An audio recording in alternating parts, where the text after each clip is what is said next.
বাংলাদেশি গৃহবধূ সুমা বেগমকে হত্যার অভিযোগে তার স্বামী আমিনান রহমানকে দোষী সাব্যস্ত করেছে আদালত। আজকে ওল্ড বেইলি ক্রাউন কোর্টে তাকে দোষী সাব্যস্ত করা হয়। তবে কতগুলো চার্জ আনা হয়েছিল সেই বিষয়ে বিস্তারিত বলা হয়নি। আগামী 31 জুলাই তার শাস্তি ঘোষণা করা হবে বলে আদালতের পক্ষ থেকে বলা হয়েছে। গত বছর 29 এপ্রিল রাতে সুমা বেগমকে হত্যা করে তার স্বামী, এবং হত্যার সময় তার যে বয়ফ্রেন্ড দুবাইতে ছিল, সেই দুবাইতে থাকা বয়ফ্রেন্ডকে তার সুমা বেগমের স্বামী লাইভ ভিডিও কল দেয় এবং লাইভ ভিডিও কলে রেখেই তাকে হত্যা করে। তার সেই প্রমাণাদি কিন্তু আদালতে দেওয়া হয়েছে।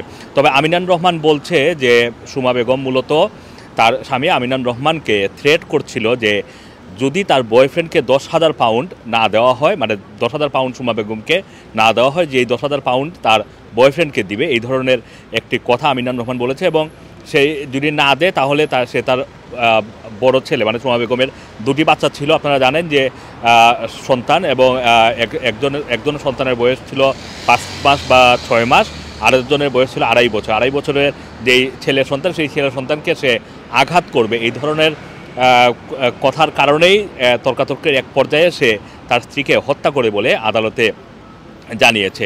আদালতে সিসিটিভির ফুটেজে দেখা গিয়েছে যে আমিনান রহমান সুটকেসটি নিয়ে বাসা থেকে বের হয়ে সেই সুটকেসটি কীভাবে লি নদীতে ফেলে দেয়, এবং লি নদীতে ফেলার অন্তত 7 দিন পরে সুমা বেগমের মরদেহটি লি নদী থেকে এটি টেমস নদীতে চলে যায় এবং সেখান থেকে উদ্ধার করা হয়।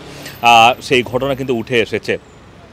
সুমা বেগমের এই মর্মান্তিক মৃত্যুর সময় সুমা বেগমের বাচ্চা, 2.5 বছরের বাচ্চা কিন্তু তার পাশেই ছিল, যেটা আদালতে সুমা বেগমের বয়ফ্রেন্ডের জবানিতে উঠে এসেছে। এখানে বলে রাখি যে সুমা বেগমের বয়ফ্রেন্ডকে সেই দুবাই থেকে ব্রিটিশ পুলিশ ব্রিটেনে নিয়ে এসে আদালতে সাক্ষী হিসাবে তারা উপস্থাপন করে। তার কাছে যেই ভিডিও রেকর্ডগুলো ছিল এবং সেই ভিডিও রেকর্ডের পাশাপাশি সুমা বেগমকে এর আগে যে বিভিন্ন সময় স্বামীর সাথে তার যে সমস্যাগুলো ছিল, নির্যাতন করা হয়েছে, সেই নির্যাতনের ভিডিওগুলো তিনি আদালতে উপস্থাপন করেন এবং তার বক্তব্য দেন।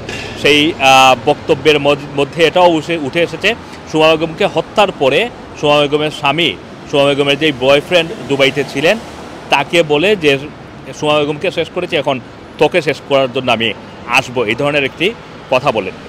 সেই মামলা প্রায় 1 বছরেরও বেশি সময় ধরে তদন্তে ছিল।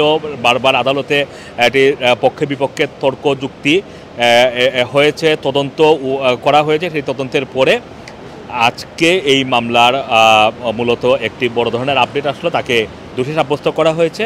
আগামী 31 জুলাই এই মামলার রায় ঘোষণা করা হবে। তখন বোঝা যাবে যে আমিনান রহমানের কত বছরের জেল হচ্ছে, সেটা সেদিন জানা যাবে। Assam Masum, Rana TV, London.